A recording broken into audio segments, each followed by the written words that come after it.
L'ostéoporose est une maladie osseuse qui rend les os fragiles. Ils vont donc se fracturer pour des traumatismes minimes. Et bien sûr qu'elle est plus fréquente après 50 ans, bien sûr qu'elle est plus fréquente chez les femmes, mais elle concerne aussi des gens beaucoup plus jeunes et des hommes. AVS avec Philippe Robichon. AVS, c'est à votre squelette. Ce matin, nous allons parler d'ostéoporose avec mes invités. Françoise Alliot-Launois est avec nous. Bonjour et bienvenue Françoise. Bonjour. Vous êtes présidente de l'AFLAR. Alors qu'est-ce que ça veut dire AFLAR ? Ça veut dire Association française de lutte antirhumatismale et qui représente toutes les maladies, tous les patients atteints de maladies ostéo-articulaires et rhumatismales, dont l'ostéoporose, l'arthrose, la spondylarthrite, le SAPHO, le rhumatisme psoriasique, etc., le mal de dos, bien sûr, et les troubles musculo-squelettiques. Et bien sûr, la douleur, puisque c'est le marqueur de ces maladies chroniques et invalidantes. Et à noter que vous êtes une association d'un âge respectable. En effet, c'est une très vieille dame, l'AFLAR. C'est une des premières associations en France et elle a été fondée en 1928. Elle est reconnue d'utilité publique et on est très heureux évidemment de cela parce que c'est une responsabilité que d'être une association de malades. Et c'est vrai que c'est important d'avoir une histoire ensemble avec les malades et de la poursuivre comme nous le faisons maintenant en 2022. Alors avec nous avons le professeur Christian Roux. Bonjour professeur.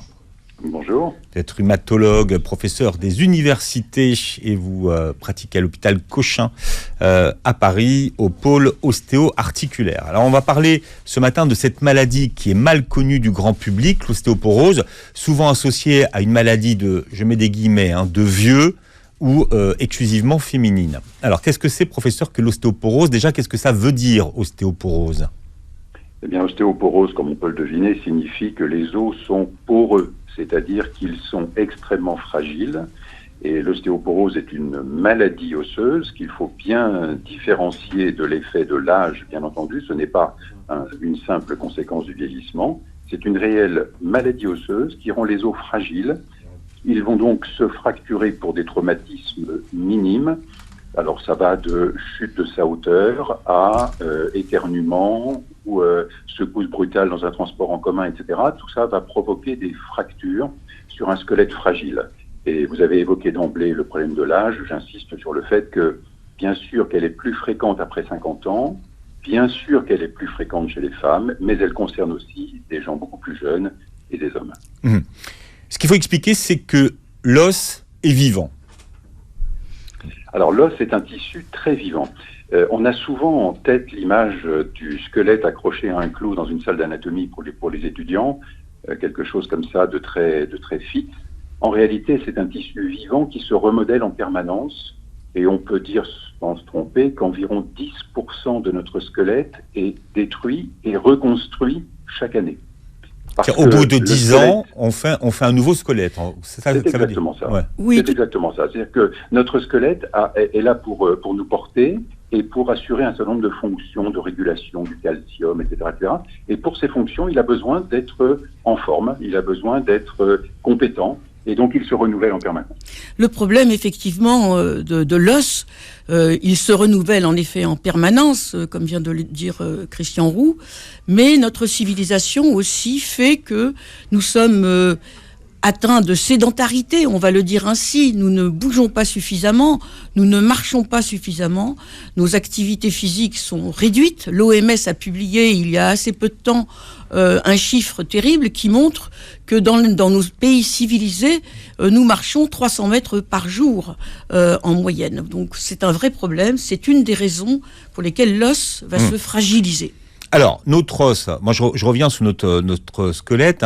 Ce squelette, ça représente quel pourcentage du poids de notre individu ? Alors, ça ne représente pas beaucoup en termes de poids, bien sûr, par rapport au poids moyen de poids corporel qui comporte tous les muscles, tous les organes internes, etc.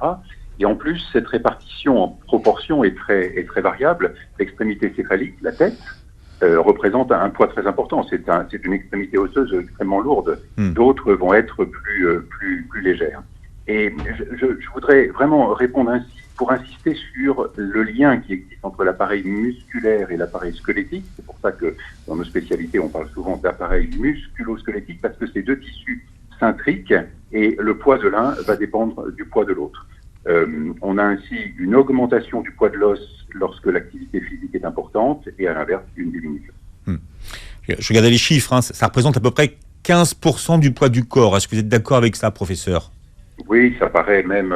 Ça paraît même beaucoup. Le poids du corps va être un des déterminants, et il y a un lien entre les deux. Hein. Vraiment, j'insiste sur ce point, c'est-à-dire que lorsque l'on prend du poids, la densité a tendance à augmenter, et lorsque l'on perd du poids pour des raisons volontaires ou malheureusement involontaires, ce poids du squelette va diminuer. Alors, au cours de la vie, qu'est-ce qui se passe avec nos os ? Alors, il faut distinguer deux éléments. Il y a la croissance.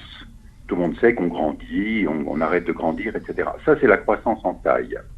Et puis, il y a la croissance en solidité, la croissance en masse osseuse.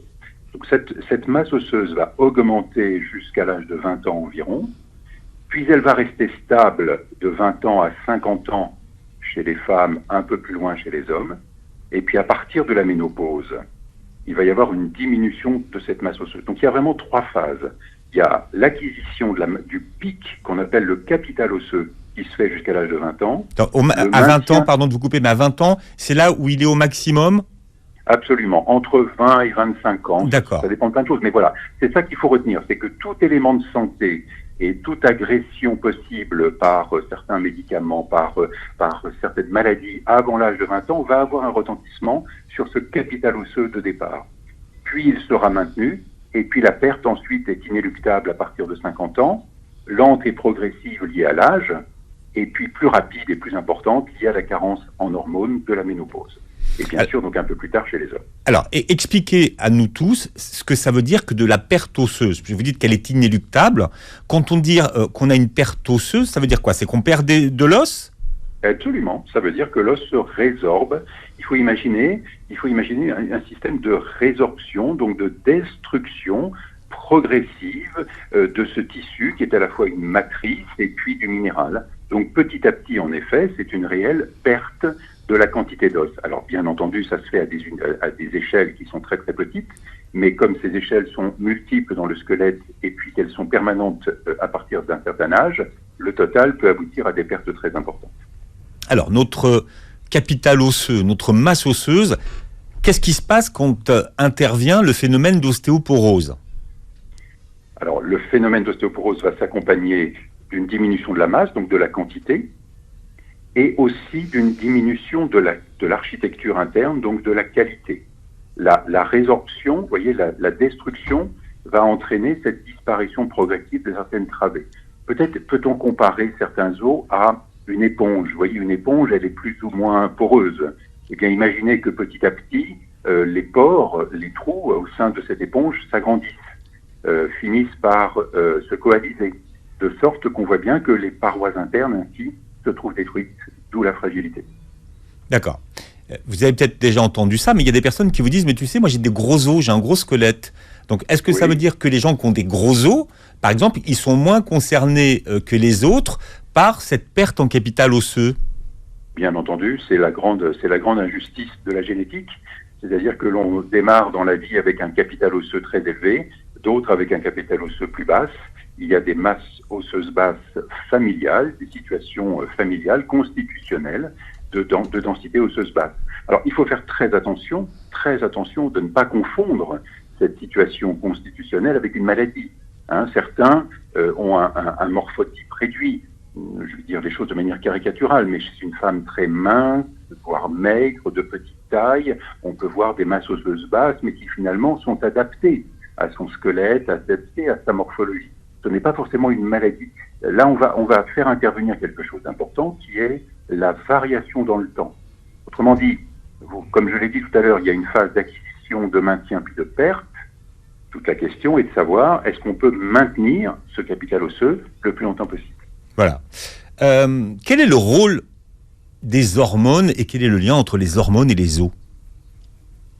Alors ce rôle est absolument fondamental, essentiellement les œstrogènes, mais d'autres hormones vont agir, comme la parathormone ou les hormones thyroïdiennes. Il y a énormément d'interactions entre le système hormonal et le système osseux. Là, le plus important à retenir, je crois, en dehors des maladies, c'est le rôle de l'imprégnation par les œstrogènes. C'est-à-dire qu'à partir de la puberté jusqu'à la ménopause, les œstrogènes vont maintenir la masse osseuse. Et d'ailleurs, il est important de savoir que chez l'homme, l'hormone mâle est transformée en œstrogène pour protéger l'os. Donc c'est vraiment l'hormone essentielle.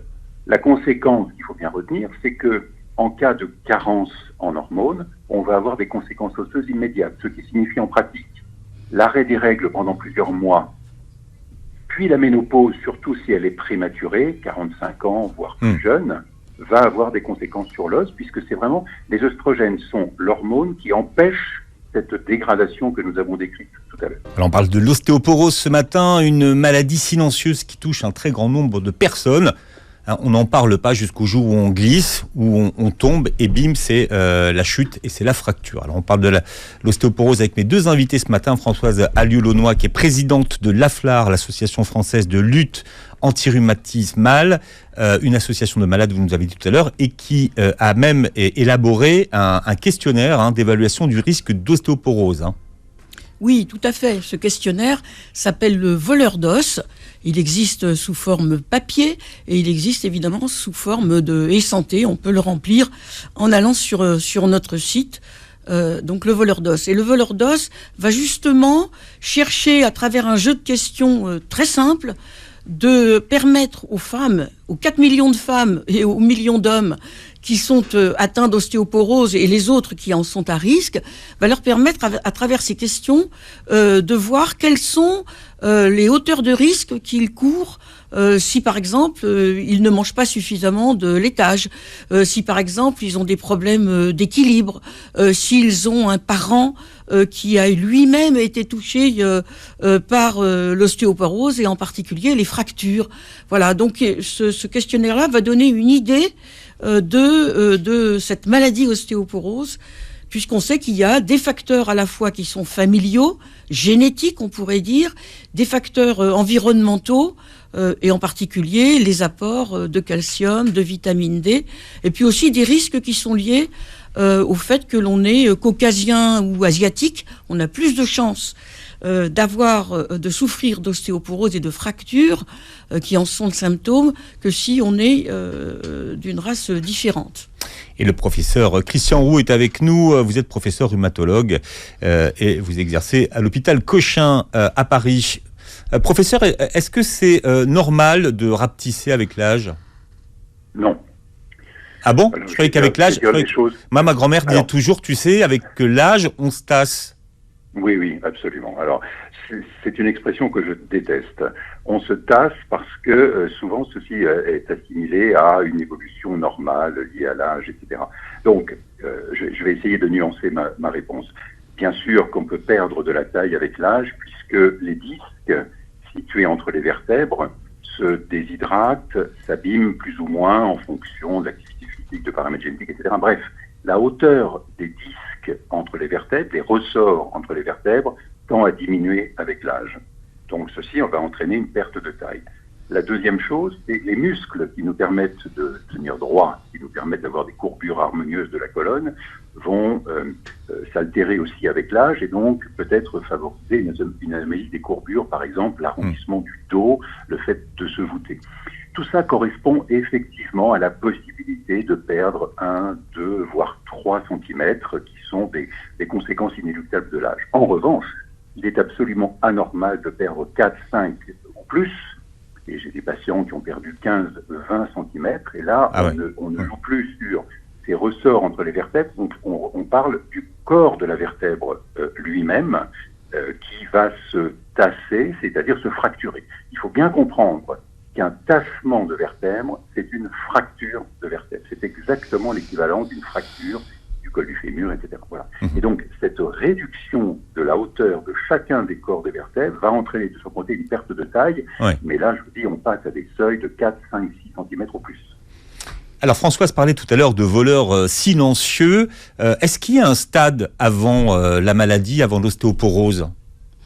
Alors, il y a un stade où, en fait, avant que les signes apparaissent, on a parlé de la perte de taille par rapport à l'âge de 20 ans, et on sait qu'à partir de 3 cm, quand on commence à se tasser, c'est déjà un signe que les vertèbres souffrent et qu'elles ont tendance à s'écraser, en particulier dans la partie avant, ce qui fait que la personne va tout simplement se voûter légèrement.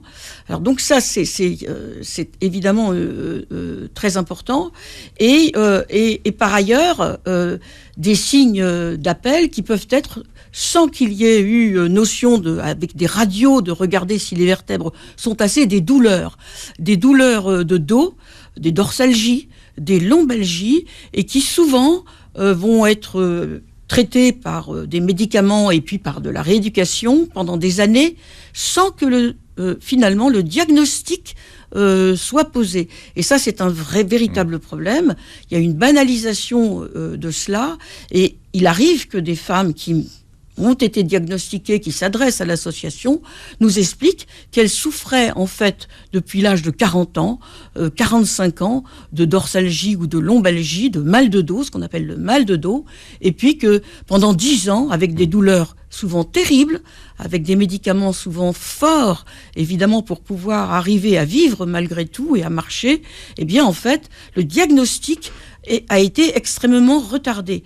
Et il est retardé parce qu'il y a une banalisation de cette maladie, une banalisation de ces signes, notamment donc concernant l'ostéoporose vertébrale, mais de la même façon concernant les fractures. Je prends un exemple très simple. Là aussi, c'est l'histoire des adhérentes et des adhérents de la FLAR. Les femmes, très souvent, à 48 ans, 50 ans, donc jeunes, elles sont en pleine action, elles sont mères, peut-être certaines déjà grand-mères d'ailleurs, mais mères, elles sont d'une activité professionnelle, et puis en effet, elles glissent de leur hauteur. Elles trouvent toujours une raison. J'ai glissé à cause de la laisse du chien, ou j'ai glissé sur la glace, sur la neige, ou j'ai dérapé sur une marche d'escalier. Je me suis fracturé le poignet, je me suis fracturé la cheville, je me suis fracturé l'épaule. Et elles font un passage aux urgences, ces femmes-là. Elles ne sont pas hospitalisées. Et elles rentrent chez elles le soir en disant « Ouf, voilà, j'ai un plâtre ou j'ai une écharpe, tout va bien ». Et d'ailleurs, on sait que plus de 60% de ces femmes-là ne signalent pas à leur médecin traitant qu'elles ont une fracture. Et donc, la fracture, qui est un signe extrêmement puissant de la fragilité de l'os, donc qui se casse finalement très banalement, sur un geste très banal, eh bien cette fracture passe inaperçue. Et pourtant, l'ostéoporose est déjà présente et elle va continuer évidemment de s'aggraver, de continuer de fragilité de l'os, la fragilité de l'os, et d'ailleurs de reproduire une autre fracture dans l'année qui suit ou dans les 2 années qui suivent pour 50% de ces femmes. Ça s'appelle la cascade fracturaire. Et l'ostéopénie, professeur, qu'est-ce que c'est ? C'est le stade d'avant ?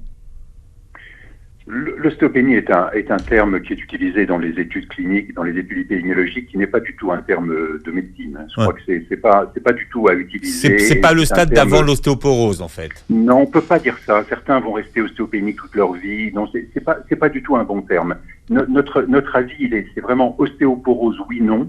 Il faut qu'on soit très binaire et très simple si on veut faire passer des bons messages. Où on l'est, où on l'est pas. Où on est à risque. Où on est à risque. On peut être à risque. C'est-à-dire qu'on peut avoir effectivement une densité osseuse correcte, mais on a une maladie grave, on prend de la cortisone, on fume, etc. On accumule un certain nombre de facteurs de risque qui fait que le risque d'avoir un jour une fracture est très important. Et d'ailleurs, je voudrais revenir sur un terme que vous avez utilisé, qui est très banal, mais qui, je crois, devrait être abandonné. C'est la maladie silencieuse. Alors, en effet, la dégradation osseuse dont nous avons parlé avec cette destruction progressive de l'os, c'est un phénomène absolument indolore. On ne le sent pas du tout. En revanche, et c'est ce qu'on vient de décrire largement, l'événement fracturaire est extrêmement douloureux, surtout s'il se répète. Sur le rachis, il y a plusieurs fractures, on finit par avoir des douleurs permanentes, etc. Donc l'ostéoporose est une maladie, lorsqu'elle parle, lorsqu'elle est active, lorsqu'elle est au stade de maladie, est une maladie douloureuse. Alors, quel est l'examen, professeur, qui permet de poser un diagnostic et à partir de quel moment on peut avoir recours à cet examen ? Alors, l'examen clé, c'est la mesure de la masse osseuse dont on vient de parler. On a bien compris que c'est cette quantité d'os qui va déterminer la solidité. On a la chance aujourd'hui de pouvoir la mesurer. Aujourd'hui, depuis plus de 20 ans, on sait mesurer cette masse osseuse par une technique absolument non invasive. Il n'y a pas d'injection, pas de prélèvement, on ne touche à rien, il n'y a pas besoin d'être à jeun. C'est une sorte de radiographie très rapide qui permet d'avoir une mesure extrêmement fiable de la quantité de minéral dans l'os. Et on mesure la colonne vertébrale et le col du fémur, ce qui nous donne ainsi l'accès à la solidité ou la fragilité de deux os absolument essentiels dans la fragilité. Donc ça, c'est une mesure extrêmement fiable. D'accord. Ça donne quoi comme genre de chiffre, professeur? Moi, je suis curieux. Par exemple, 0,636 grammes par centimètre carré, ce qui est complètement ininterprétable. Ouais. Et donc, on va comparer cette valeur. En fait, la machine compare de manière automatique cette valeur avec le pic de masse osseuse dont j'ai parlé tout à l'heure. Et l'Organisation mondiale de la santé a défini un seuil, à partir duquel on estime que lorsque la différence entre ce qu'on mesure et le pic théorique de masse osseuse, c'est-à-dire le squelette idéal, le squelette de 20 ans, celui qui est solide et qui ne casse pas, lorsque cet écart dépasse un certain seuil, eh bien on estime que la maladie ostéoporotique est installée. Mais ce n'est pas forcément une décision thérapeutique derrière, puisque on a beaucoup parlé d'un élément très important depuis le début de cette émission, qui est la notion de risque. Et de la même façon, on ne mesure pas la densitométrie de façon systématique aujourd'hui. On fait cet examen lorsqu'on estime qu'il peut y avoir un risque. Par exemple, une ménopause prématurée, un poids trop faible, une fracture récente, un antécédent maternel. Il y a toute une série de listes comme ça de choses qui doivent attirer, qui doivent alerter et déclencher la réalisation de cet examen. D'accord. On ne va pas chez son médecin en disant « ouais, je voudrais bien faire une densité ». Non, ça, c'est pas de la bonne médecine. Il faut d'abord estimer le risque et je crois que c'est au médecin qui, devant un certain nombre d'éléments de risque, voire de signes alarmants, on a évoqué tout à l'heure une fracture du poignet, de l'épaule, etc., pour une simple chute de sa hauteur, là, tout de suite, il faut déclencher cette mesure de la densité pour évaluer la gravité du déficit osseux. Nous parlons d'ostéoporose ce matin avec mes invités. Françoise Alliot-Launois est avec nous. Vous êtes présidente de l'Association française de lutte anti-rhumatismale et le professeur Christian Roux, qui est rhumatologue, est avec nous également. Vous vouliez revenir sur l'examen dont on parlait tout à l'heure avant la pause, Françoise? Oui, l'ostéodensitométrique, c'est un examen, évidemment, on l'a vu, très pertinent. Le problème actuel, c'est que il est insuffisamment indiqué finalement chez les femmes qui se fracturent, notamment, mais chez les hommes aussi.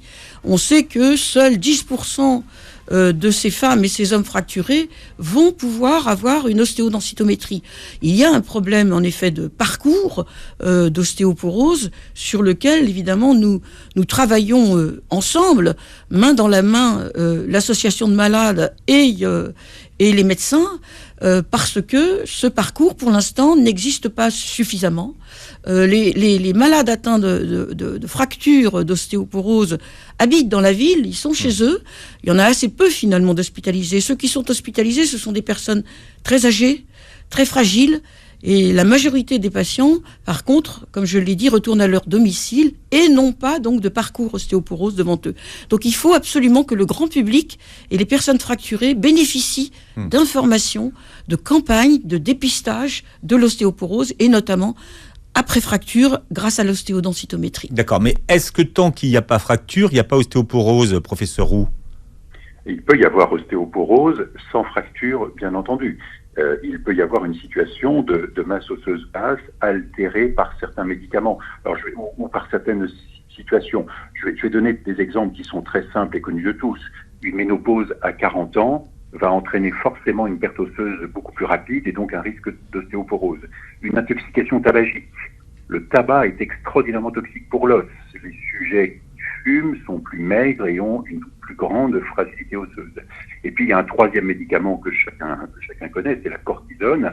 La cortisone est un médicament formidable, mais dont à certaines doses, il peut y avoir des complications diverses, y compris des complications osseuses. Donc voilà des situations dans lesquelles on peut avoir des ostéoporoses avant la fracture, et cette situation doit bien sûr être dépistée. En revanche, je voudrais vraiment insister sur le fait qu'il est inutile de réclamer une densitométrie pour voir à 50 ans.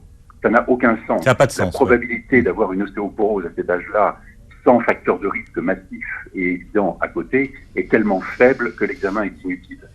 Discuter d'une ostéoporose systématique dans un contexte de consultation du bien vieillir, comme on en a parlé un moment, dans une consultation un peu complexe, où on évalue l'ensemble des facteurs de risque liés au vieillissement à partir de 65-70 ans, ça c'est quelque chose sur lequel on peut discuter en termes de santé publique. Mais voyez, dans un contexte plus large d'évaluation de l'ensemble des risques à venir chez certains individus à partir d'un certain âge, mais certainement pas une densitométrie pour voir et pour se faire une idée. Françoise. Oui, tout à fait d'accord, c'est bien après une fracture, il faut vraiment la faire. Et en tout cas, je voudrais quand même dire que pour les patients qui sont atteints de rhumatisme inflammatoire et qui en effet sont parfois traités, même assez souvent, à base de corticoïdes, et c'est évidemment des patients qu'il faut suivre tout particulièrement. Les patients atteints de polyarthrite rhumatoïde, atteints de SAPHO, atteints de spondylarthrite. SAPHO, qu'est-ce que c'est que SAPHO ? SAPHO, c'est une maladie qui ressemble à la spondylarthrite, mais avec des signes cutanés, qui est assez rare, c'est une maladie rare. Et puis le rhumatisme psoriasique aussi. Donc tous ces traitements à base de corticoïdes notamment font qu'il faut une attention particulière. De la même façon pour les patients qui sont allergiques et qui sont traités comme les asthmatiques par exemple, ou certaines allergies respiratoires, ce sont des patients pour lesquels il faut accorder une attention particulière et qui sont à risque eux D'accord. aussi. Donc parler de prévention pour les patients que vous venez de citer, c'est-à-dire c'est faire quoi ? Eh bien justement, c'est les surveiller. Peut-être en effet, le médecin va pouvoir être amené à veiller tout particulièrement, peut-être à prescrire un examen s'il le juge nécessaire, à veiller à ce qu'il y ait une alimentation chez ces patients particulièrement axée sur les besoins en calcium et en vitamine D. Bref, il faut aussi avoir un regard préventif de l'ostéoporose chez ces malades. Alors la question qui revient souvent, professeur Roux, c'est est-ce que l'ostéoporose est réversible ? Alors, j'essaie toujours de répondre de la manière la plus directe possible. Je veux dire que oui. C'est-à-dire que la fragilité osseuse détectée au diagnostic peut être améliorée, peut être diminuée, et on peut de façon importante diminuer le risque de fracture. Voilà. C'est vraiment l'élément. Alors, il faut que nos auditeurs comprennent bien que l'objectif n'est pas seulement de remonter la densité osseuse. Il ne faut pas être scotché à son chiffre de densité osseuse en disant, puisque maintenant il y a certains codes couleurs proposés par les fabricants, je suis dans le rouge, je veux revenir dans le jaune, etc. Tout ça n'a pas de sens, puisque la mesure de la densité osseuse va s'adapter, encore une fois, à la morphologie, au contexte, etc. Bref, le but n'est pas seulement de remonter la densité osseuse, qui n'est qu'un marqueur d'efficacité des traitements, c'est vraiment d'empêcher le risque de fracture. Et dans ce sens-là, oui, ça sert à quelque chose, et oui, on peut réduire de façon importante le risque de fracture et le risque de récidive de fracture par des traitements pharmacologiques et par des traitements adjuvants qui ont toute leur place, bien entendu. Mais je vais vous poser la question différemment. Comment est-ce qu'on peut renforcer la solidité de ces os ? Alors, vous savez que je vais répondre de manière très indirecte. Vous savez que nos astronautes, très célèbres, perdent beaucoup d'os. Quand ils sont dans l'espace. Ouais. Absolument. C'est un des problèmes des voyages dans l'espace, et c'est probablement même avec la céphalée la principale limitation des voyages qu'on prévoit sur la Lune, sur Mars, etc., etc. C'est la perte de masse osseuse. Pourquoi ? Parce qu'en apesanteur, le squelette n'a plus besoin de porter le même poids, et donc il diminue. Et donc, je donne cet exemple qui est une caricature et qui concerne un nombre extrêmement réduit d'individus pour bien dire à quel point l'activité physique, l'activité musculaire, la traction musculaire vont être des éléments très importants de la prise en charge. C'est un traitement adjuvant seulement lorsque la maladie est déclarée avec des fractures, mais c'est un élément très important à prendre en compte car quand on est fragile, souvent il y a une sensation de fragilité qui fait qu'on limite au maximum les mouvements, ce qui est l'inverse de ce qu'il faut faire pour son squelette. Donc, et c'est pour ça que les astronomes, quand ils reviennent sur Terre, ils récupèrent. C'est ça qu'il faut comprendre, c'est qu'ensuite ils récupèrent. Ouais. Alors d'abord là-haut, ils font plein d'exercices pour essayer de maintenir leur masse osseuse le plus possible. Vous avez bien vu que quand ils sortent des capsules, ils sont incapables de marcher, et petit à petit, ils vont récupérer. C'est l'exemple, encore une fois, c'est la caricature, n'est-ce pas ? Et on a la caricature inverse chez des sportifs, des haltérophiles, etc., qui ont au contraire des masses osseuses qui peuvent augmenter. Donc, ce sont ces situations caricaturales qui nous permettent de savoir que pour un individu donné, son activité musculaire va être un déterminant important. D'accord. Donc quand on en souffre, on continue à faire du sport et c'est pas l'inverse. Exactement. Alors, des sports adaptés à son état de santé, Oui. des sports avec l'adaptation aux risques éventuels, mais en tout cas, l'activité physique et l'activité musculaire sont extrêmement importantes. Françoise. Oui, tout à fait d'accord. L'activité physique est importante et en particulier l'activité physique qui va exercer des pressions et des tractions sur l'os. Je veux dire par là que l'os va avoir en écho la capacité de reconstruire quand il entend qu'on tire sur lui ou qu'on s'appuie sur lui. Et donc ça veut dire pour les personnes qui sont à risque d'ostéoporose ou qui ont de l'ostéoporose, il faut que ce soit des activités physiques qui frappent, qui exercent ces pressions et ces tractions. La marche assez rapide, c'est une façon de faire, bien sûr. Les petits sautillements, les petits exercices donc avec ces pressions et ces tractions, mais le vélo aussi très bien. Certains exercices à répétition aussi avec des mouvements répétitifs. Tous ces exercices sont très très bons et vont pouvoir permettre de reconstruire l'os à côté des traitements qui sont utiles. Voilà, il faut le dire, il y a une méconnaissance de l'ostéoporose, de ce qu'elle est, il y a une méconnaissance aussi du fait qu'en effet, il y a des traitements et que l'activité physique va être vraiment un élément extrêmement important. Alors ma grand-mère, toujours elle, que je reconvoque ce matin, disait « Mange du calcium, c'est bon pour tes os ». Professeur Roux, est-ce que c'est l'industrie laitière qui a réussi à faire passer le message ou que c'est vrai ? Non, c'est parfaitement vrai. On trouve de tout sur Internet, l'industrie laitière, l'industrie des eaux minérales, certains gourous dans tous les sens. Non, il faut être raisonnable. Notre squelette représente une quantité importante de calcium. Ce calcium doit être fourni, il ne doit pas y avoir de carence. Il faut faire bien attention. On ne traite pas des maladies osseuses en donnant du calcium. Bien sûr que non. En revanche, les carences en calcium vont nécessiter la mobilisation du squelette en tant que réservoir. Le squelette est un réservoir de calcium. Par conséquent, si l'organisme manque de calcium, ce qui est dramatique pour le fonctionnement du cœur, du cerveau, des muscles, etc., alors il va le pomper sur le squelette. C'est comme ça qu'il faut bien comprendre. Nous avons un réservoir et ce réservoir doit être alimenté. Donc le calcium doit être apporté par l'alimentation. Alors il y a les produits laitiers, mais il y a aussi les eaux minérales, éventuellement certains aliments. Enfin, ce sont surtout ces deux-là. Et dans l'idéal, évitons de prendre des comprimés de calcium, essayons d'adapter notre alimentation. Alors ma grand-mère la connaissait pas encore, c'était la vitamine D, parce que eux ils étaient naturellement dehors, exposés au soleil toute l'année. Quel est le rôle d'une vitamine comme la vitamine D dans l'ostéoporose ? Alors la vitamine D, c'est ce qui permet d'absorber le calcium par l'intestin. Et c'est ce qui permet aussi d'améliorer la minéralisation, la fixation du calcium sur le squelette. Donc cette vitamine D est très importante. Là encore, attention au faux message. La vitamine D n'est pas une fontaine de jouvence. On a mis la vitamine D à toutes les sauces, la prévention de tout, c'est une espèce de molécule miracle. Malheureusement, ce n'est pas le cas. Ce qu'on peut retenir, c'est qu'en cas de carence en vitamine D, l'os est mis à contribution et le muscle est moins efficace. Par conséquent, lorsque l'on est fragile, il faut absolument avoir une valeur optimale circulante de vitamine D.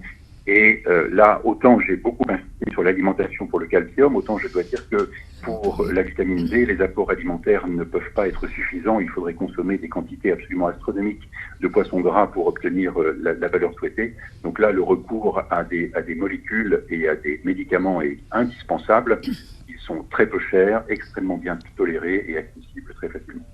Françoise Alliot-Launois, on va terminer cette émission. Je voudrais qu'on revienne vraiment sur la prévention. Parler de prévention aujourd'hui, c'est quel message à faire passer à ceux qui nous écoutent ce matin ? Le message à faire passer, c'est prenez soin de votre squelette, prenez soin de vos os. En tant que jeune adulte, bien sûr on l'a vu dans l'enfance et l'adolescence, mais en tant que jeune adulte, puis jeune senior, et puis senior, et ça veut dire qu'en effet, il va falloir travailler sur, premièrement, être toujours actif physiquement, marcher le plus possible, régulièrement. Ça veut dire aussi travailler à garder un bon équilibre. Il faut évidemment songer à la prévention des chutes, quand on n'y veille pas, on va chuter davantage. Donc il faut travailler son équilibre. Il faut prévenir aussi à travers un régime alimentaire équilibré. On l'a vu pour le calcium. D'ailleurs, on trouve du calcium dans d'autres substances comme la salade, les champignons. Pour ceux qui mangent végétariens ou véganes, il faut savoir qu'il y a du calcium aussi dans les végétaux et dans ceux que j'ai cités en particulier, mais il y en a plein d'autres. Donc il faut vraiment être attentif à son alimentation équilibrée, et puis des protéines aussi sous différentes formes, là aussi animales ou végétales selon ses choix. C'est très important pour pouvoir aussi garder cet équilibre morphologique et ses muscles, et puis évidemment aussi avoir l'idée que dès que l'on peut se mettre au soleil, les avant-bras, les jambes, parce que nous sommes dans un pays où il y a très peu de soleil, on est couvert, on vit couvert, eh bien il faut le faire aussi. C'est très important d'avoir cette hygiène de vie. Voilà, vous avez toutes les informations sur le site de l'AFLAR, l'Association française de lutte anti-rhumatismale, avec beaucoup de dossiers, notamment sur l'ostéoporose. Merci d'avoir été avec nous ce matin, professeur Roux. Merci de nous avoir accordé de votre temps. Je sais que vous êtes très pris. Vous revenez quand vous voulez. Merci à vous pour cette émission extrêmement utile. Merci beaucoup au nom des patients atteints d'ostéoporose. Voilà, émission que vous réécouterez en podcast sur beurrefm.net et que vous verrez sur la chaîne YouTube puisqu'elle a été filmée. Merci et passez une très belle journée santé sur Beurre FM.